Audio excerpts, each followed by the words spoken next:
First Love, Chapter 14. The next day, I got up early, cut myself a stick, and set off beyond the town gates. I thought I would walk off my sorrow. It was a lovely day, bright, not too hot. A fresh, sportive breeze roved over the earth with temperate rustle and frolic, setting all things a flutter and harassing nothing.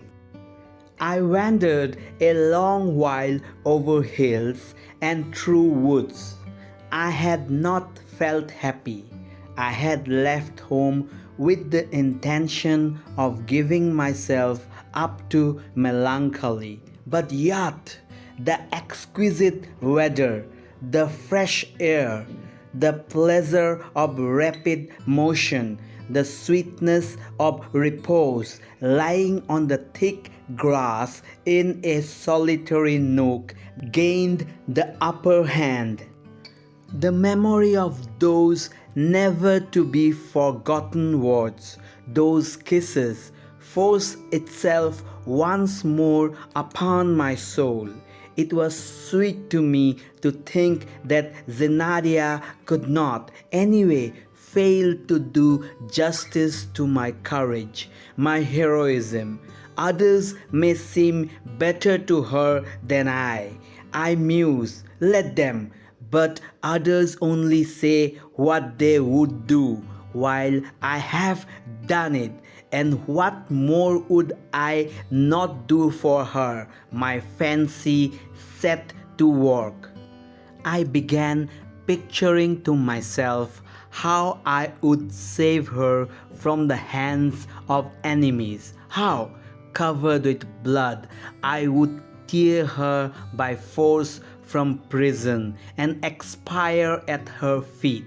I remembered a picture hanging in our drawing room, Malek Adel bearing away Matilda, but at that point my attention was absorbed by the appearance of a speckled woodpecker who climbed busily up to the slender stem of a birch tree and peeped out uneasily from behind it, first to the right, then to the left, like a musician behind the brass viol.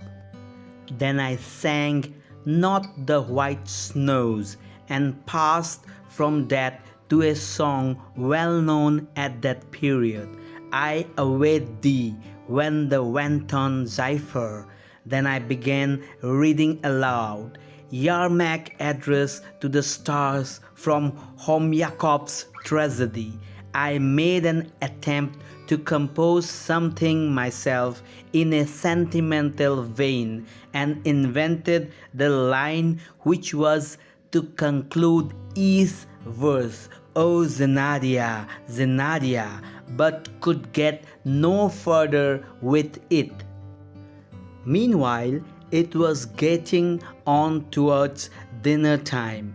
I went down into the valley. A narrow sandy path winding through it led to the town. I walked along this path. The dull thud of horses' hoofs resounded behind me. I looked round instinctively, stood still, and took off my cap. I saw my father and Zennadia. They were riding side by side. My father was saying something to her, bending right over to her, his hands propped on the horse's neck. He was smiling. Zennadia listened to him in silence, her eyes severely cast down, and her lips tightly pressed together.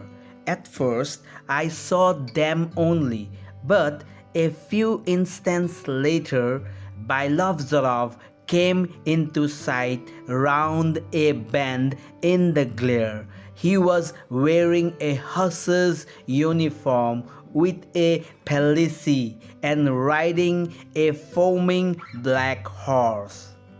The gallant horse tossed its head, snorted and pranced from side to side.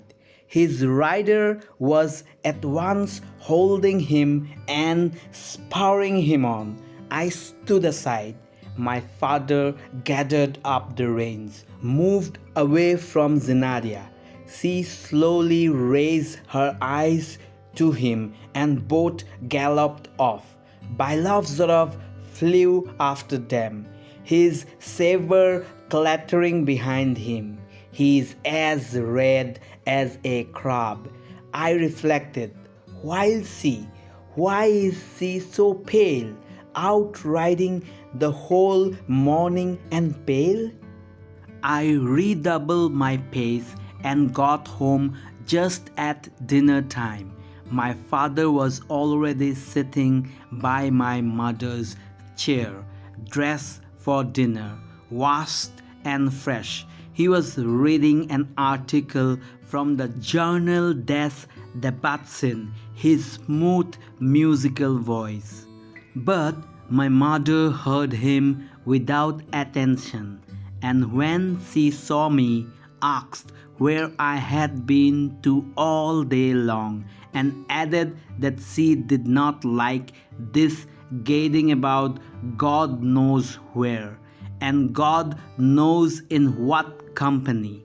But I have been walking alone. I was on the point of replying, but I looked at my father and for some reason or other held my peace.